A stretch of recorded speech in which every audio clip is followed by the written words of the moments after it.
তা সভাসদগণ, পুজো তো এসে গেল।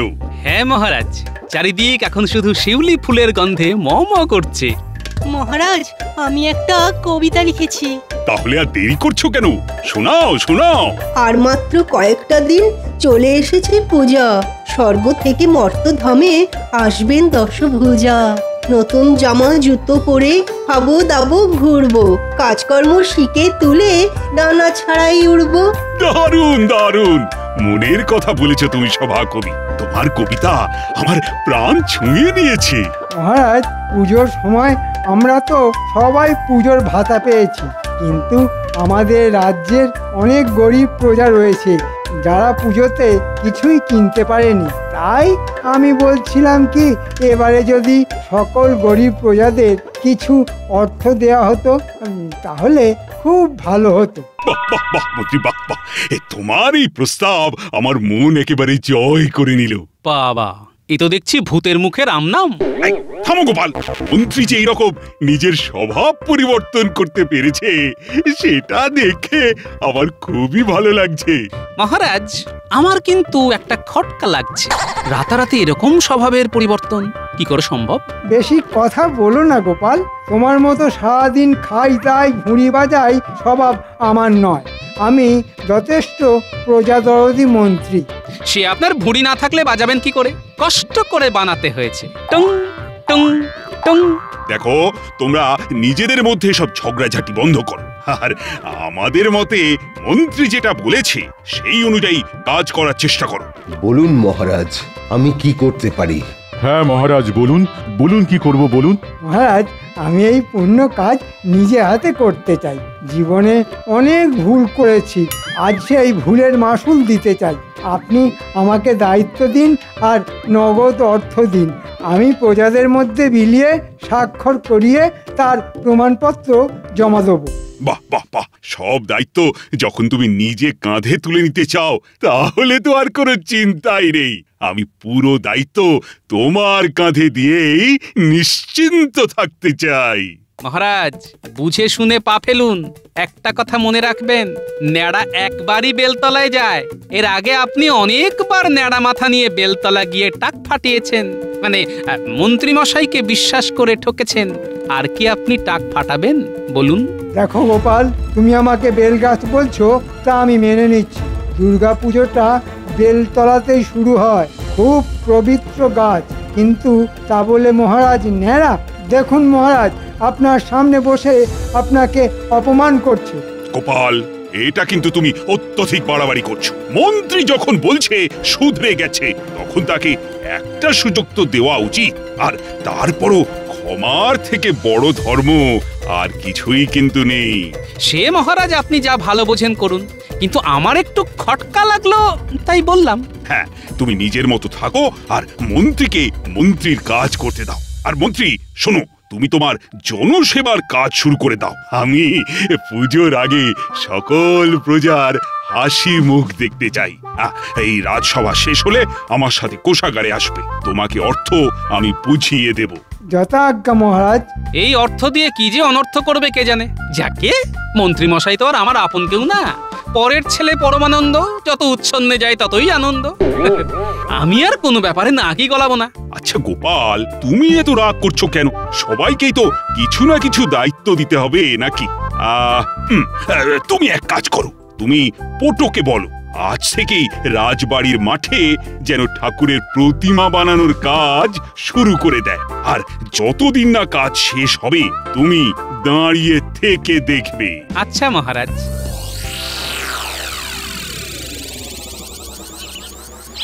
বেটাদের সেই কখন আসতে বলেছি, এক জায়গায় দাঁড়িয়ে দাঁড়িয়ে আমার পায়ে শিকড় গজিয়ে গেল, কিন্তু বেটাদের এখনো কোনো পাত্তাই নেই। তোদের এত আসতে দেরি হলো কেন? হ্যাঁ, আর বলবেন না। ওসব বাজে কথা বাদ দে, এখন আমার কাজের কথা শোন। বলুন বলুন। সামনে তো দুর্গাপুজো।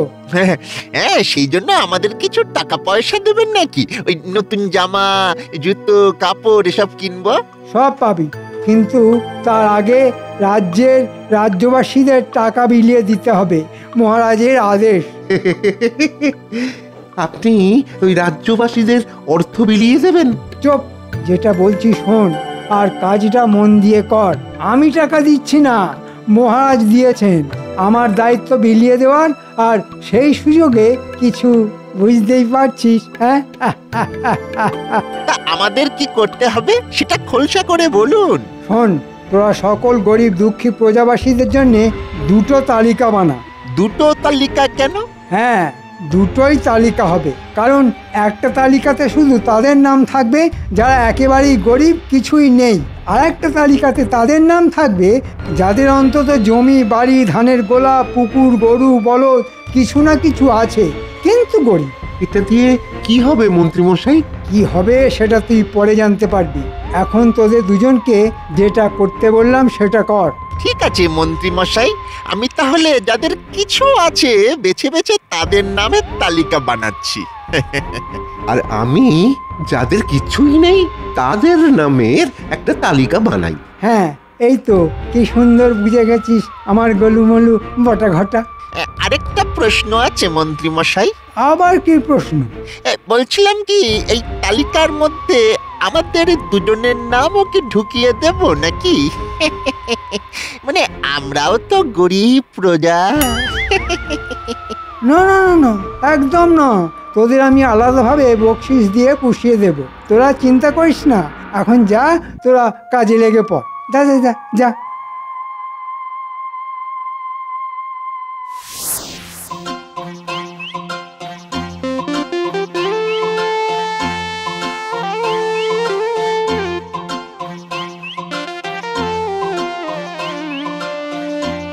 ও কুমোর ভাইয়া, বাড়ি আছো? ওই গো, দেখা দাও। কে কে? ও গোপাল দাদা, বলো বলো। তা পুজো তো চলে এলো, প্রত্যেকবারের মতো এবারেও তো তোমাকে রাজবাড়ির মা দুর্গার প্রতিমা বানাতে হবে, মনে আছে তো? হ্যাঁ, তা মনে আছে বই কি। তাহলে আর দেরি কেন? কালকে সকাল থেকে রাজবাড়ির মায়ের মূর্তি বানানো শুরু করে দাও। আমি থাকবো, তোমার যা যা প্রয়োজন পড়বে আমাকে বলো, আমি সাহায্য করব। আচ্ছা গোপাল দাদা, ঠিক আছে। আচ্ছা ঠিক আছে, আমি তাহলে আসি। হ্যাঁ এসো, আমি ঠিক কালকে সকাল সকাল সময় মতো রাজবাড়িতে পৌঁছে যাব।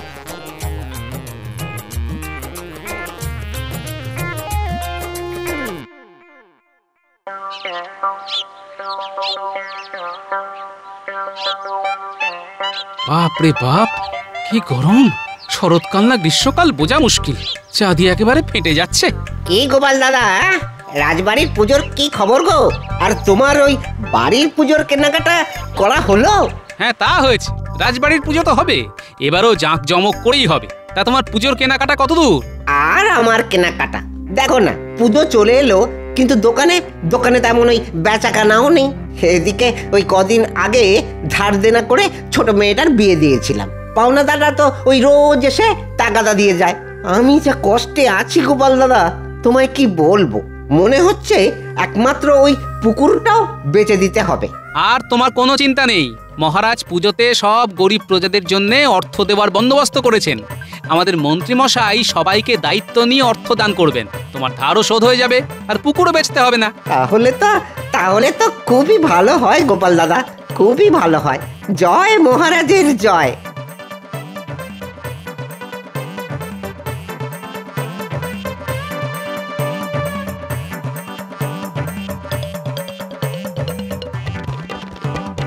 কিরে ন্যাপলায় গুলটে, বিশ্বকর্মা পুজো চলে গিয়ে দুর্গা পুজো চলে এলো, এখনো ঘুরে ওড়াচ্ছিস?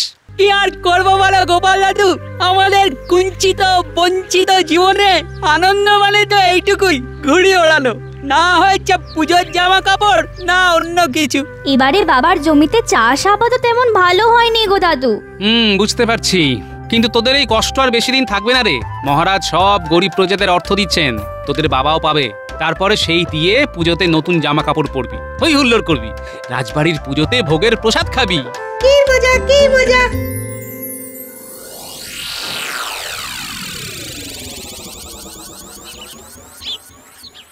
এতক্ষণে তো ব্যাটাদের তালিকা নিয়ে চলে আসার কথা, কিন্তু এখনো তো এলো না।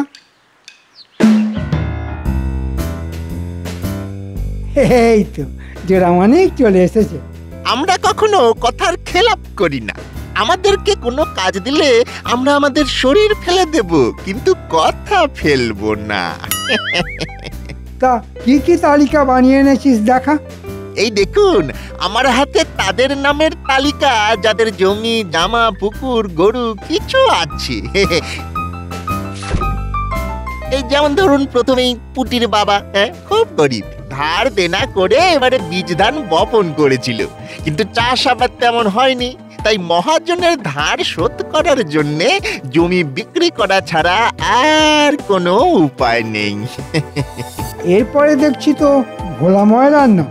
হ্যাঁ, ভোলার দোকান তেমন চলছে না, তাছাড়া কদিন আগে ছোট মেয়ের বিয়ে দিয়েছে ধার করে, ধার শোধ হয়নি, কিন্তু কিন্তু একটা পুকুর আছে। হ্যাঁ, চমৎকার, তার মানে তোর তালিকায় সব এরকমই নামের হিসেব। একদম পুরো গবেষণা করে তালিকা বানিয়েছি। বাড়ি বাড়ি ঘুরেছি, লোকজনকে জিজ্ঞাসা করেছি। আর ঘটা, তোর তালিকা দেখি। আমার তালিকায় শুধু ওই হতদরিদ্র লোকেদের নাম। তিন কুলে কেউ নেই, টাকা কড়িও নেই, দিন আনে আর দিন খায়। ঠিক আছে ঠিক আছে, বুঝে গেছি, এদের নিয়ে আমার বেশি মাথা ব্যথা নেই। আচ্ছা, এক কাজ কর, কালকে সকালে আমার বাড়ি থেকে কিছুটা দূরে যে বটগাছ আছে সেখানে এই তালিকা অনুযায়ী সব গরিব প্রজাদের আসতে বল। আর যাদের জমি জমা সম্পত্তি কিছু আছে তাদেরকে ওই সম্পত্তি দলিলপত্র নিয়ে আসতে বলবি, আর যাদের কিছুই নেই তাদের খালি হাতে। ঠিক আছে? আচ্ছা মন্ত্রী মশাই। আর হ্যাঁ, সকালে আমি ঘোষককে দিয়ে ঘোষণা করাবো, ঘোষণা শুনেই যেন সবাই চলে আসে, যে আসবে না সে কিছুই পাবে না। আচ্ছা আচ্ছা মন্ত্রী মশাই। যাই, আমিও কাজ গুছোতে শুরু করি। মহারাজের দেওয়া অর্থগুলো তালিকা অনুযায়ী সাজিয়ে ফেলি।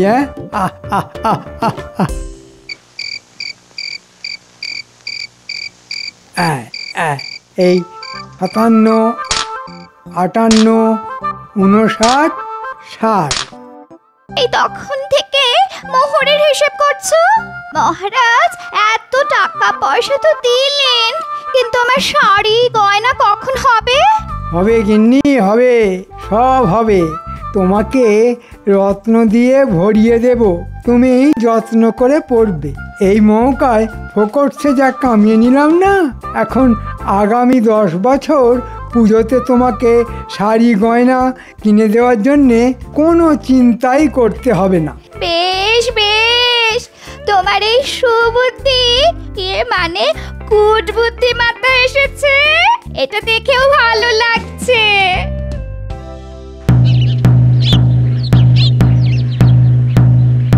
শোনো শোনো শোনো, রাজ্যের সকল গরিব প্রজাদের এক্ষুনি বটতলায় আসার জন্যে অনুরোধ করা হচ্ছে।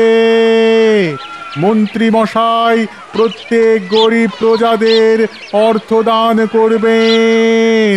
শোনো শোনো শোনো, প্রথমেই ডেকে নেওয়া হচ্ছে ভোলা ময়রাকে।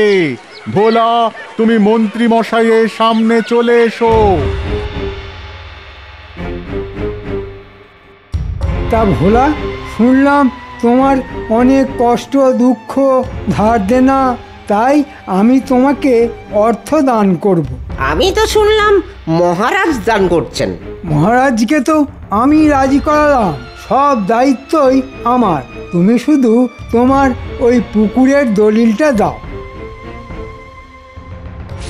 এখানে টিপ স্বাক্ষর করো আর মোহরের থলে নিয়ে যাও। একটা কথা মনে রাখবে, কিছু পেতে হলে কিছু দিতে হয়। কি আর করা যাবে, একটা ধার তো মিটবে। জয় মন্ত্রী মশাইয়ের জয়। এরপরে আসবে পুটির বাবা।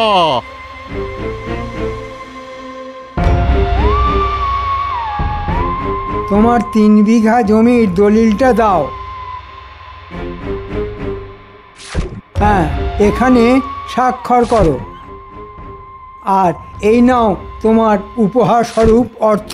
খুব উপকার হলো মন্ত্রী মশাই, এবার আমার মহাজনের কাছে ধারটা মিটবে। এরপর ডেকে নেওয়া হচ্ছে রামুকে।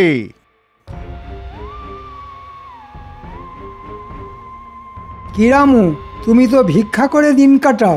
হ্যাঁ হ্যাঁ মন্ত্রী মশাই। তোমাদের জন্যে আমার মন বড্ড কাঁদে গো। এই নাও তোমার পুজোর জন্যে অর্থ, এই দিয়ে জামা কাপড় কিনো, পুজোতে আনন্দ করো। ধন্যবাদ মন্ত্রী মশাই।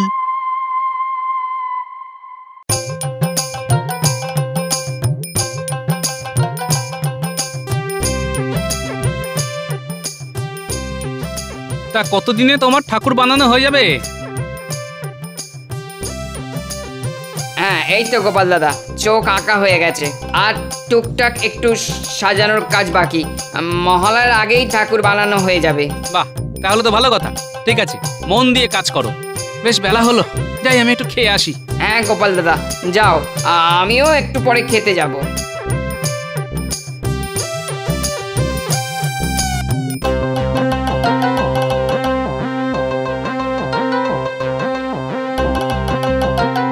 কিরে পুঁটি, পুজোর জামা কাপড় হলো? আর কিভাবে হবে বলো দাদু, মন্ত্রী মশাই তো টাকা দিল, কিন্তু বাবার কাছ থেকে চাষের জমিটা নিয়ে নিল। বাবা ওই টাকা দিয়ে মহাজনের ধার মেটালো। ও এই ব্যাপার, আমি জানতাম মন্ত্রী মশাই কিছু না কিছু দুষ্কর্ম করবেনই, অর্থ নিয়ে অনর্থ করে ছাড়ছেন না। খেতে যাওয়ার আগে আমাকে একবার ভোলার সাথেও কথা বলতে হবে।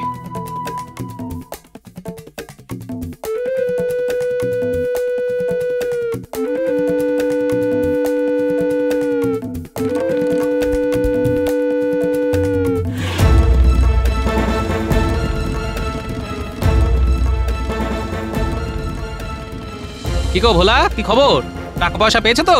হ্যাঁ তা পেয়েছি, সেই টাকা দিয়ে ধারটা মেটালাম, কিন্তু তার সাথে আমার পুকুরটাও গেল।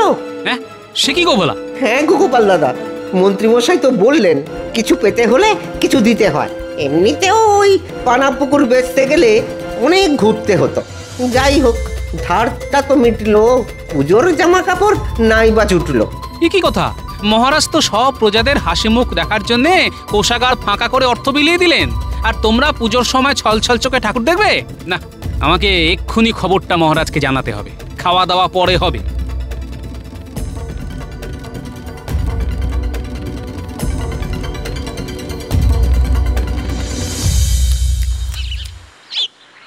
এ কি গোপাল, তুমি এখন পটোর ঠাকুর বানানো শেষ? হ্যাঁ মহারাজ, সে কাজ মোটামুটি শেষ। মহালয়ের মধ্যে সব সাজানোও হয়ে যাবে। আমি আপনাকে অন্য ব্যাপারে কথা বলতে আসলাম। আচ্ছা, তো কি ব্যাপার বলো? বলছিলাম কি মহারাজ, মন্ত্রীমশাই তো সবাইকে টাকা পয়সা অর্থ বিলিয়ে দিয়েছেন, কিন্তু সেই টাকা দিয়ে সবাই জামা কাপড় কিনেছে কিনা, সবাই হাসি খুশি আছে কিনা, সেটা তো জানা দরকার মহারাজ। হ্যাঁ তা তো একদম ঠিক কথা। তাই মহারাজ আপনি এক কাজ করুন, মহালয়ের দিন রাজ্যের সকল গরিব প্রজাদের বলুন রাজবাড়ির প্রাঙ্গণে যেখানে ঠাকুর বানানো হয়েছে সেখানে যেন এসে হাজির হয়। এটা খুব ভালো প্রস্তাব দিয়েছো। আমি কালকেই ঘোষককে দিয়ে বলা করাবো। এবার মন্ত্রী মশাই বুঝবে ঠেলা।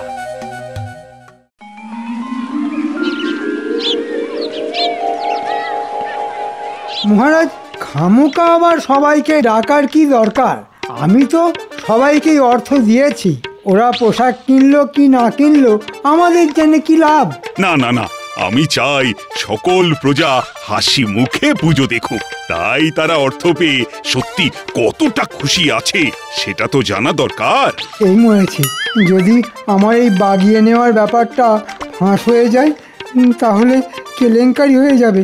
না, কিছু ভুজুম ভাজুম দিয়ে মহারাজকে গলাতে হবে। ওই তো মহারাজ, সবাই এসে গেছে। এই তো পুঁটির বাবা, এই পুজোয় নতুন জামা পরনি কেন? কি করে পরবো হুজুর, যে কটা টাকা পয়সা পেলাম সব দিয়ে মহাজনের ধার মেটালাম, আর সাথে আমার জমিটাও চলে গেল। আমার পুকুরটাও তো নেই মহারাজ, কিভাবে কিনবো? মহারাজ মহারাজ, মন্ত্রীমশাই আমাদের টাকা দিয়েছেন, কিন্তু তার বদলে আমাদের সম্পত্তি কেড়ে নিয়েছেন। কি মন্ত্রী, এরা সবাই তোমার নামে কি সব বলছে? মহারাজ, এরা মিথ্যে কথা বলছে। আমি সবাইকে দিয়ে স্বাক্ষর করিয়ে নিয়েছি, সবাই যথেষ্ট টাকা পেয়েছে কিনা। এই দেখুন মহারাজ, সবাইকে নিঃস্বার্থে দান করেছি। মহারাজ, গ্রামের অনেক প্রজারাই নিরক্ষর, ওরা দেখুন কেউ নিজের নামই স্বাক্ষর করতে পারে না, তাই কাগজে কি লেখা আছে না বোঝাই স্বাভাবিক। এই মরেছে, গোপালের তো দেখছি সব কিছুতেই যুক্তি তৈরি করা আছে। এ কি মুখ ফসকে আমি কি বলে ফেললাম? হ্যাঁ, ছি ছি ছি মন্ত্রী, আমি এই জন্য তোমাকে বিশ্বাস করে দায়িত্ব দিয়েছিলাম। ভুল হয়ে গেছে মহারাজ, ক্ষমা করুন। মানে মহারাজ, আমি ভিখারি বলে আমার কাছে কিছু নেই, তাই আমাকে মন্ত্রীমশাই কম অর্থ দিয়েছে। হ্যাঁ, এটা আমি ভোলার কাছ থেকে জানতে পেরেছি। আমি পেয়েছি 10 মোহর, আর ভোলা পুকুর দিয়েছে বলে 50 মোহর। হ্যাঁ সেনাপতি, তুমি এক্ষুনি মন্ত্রীর বাড়িতে যা যা টাকা পয়সা আছে সব কেড়ে নাও, আর মন্ত্রীর সব রাজকীয় পোশাকও কেড়ে নাও, আর সব অর্থ আমাদের প্রজাদের বিলিয়ে দাও। জয় মহারাজ কৃষ্ণচন্দ্রের জয়। জয় জয় মহারাজের জয়। মহারাজ, এটা করবেন না, এটা করবেন না। আমার মান সম্মান ধুলোয় মিশে যাবে। দাঁড়ান মন্ত্রী মশাই, দাঁড়ান বলছি, দাঁড়ান। সত্যি গোপাল, আজ তুমি আমার চোখ খুলে দিলে, নইলে সব অর্থ দিয়ে মন্ত্রী অনর্থ করে ফেলতো। এই সবাই বলো, জয় গোপালের জয়, জয় গোপালের জয়। আমার জয়ধ্বনি না দিয়ে মা দুর্গার জয়ধ্বনি দিন। জয় মা দুর্গা, জয় মা দুর্গা, জয় মা দুর্গা, জয় মা দুর্গা। ওরে বাবা রে, ওরে বাবা রে, মরে যাবো রে।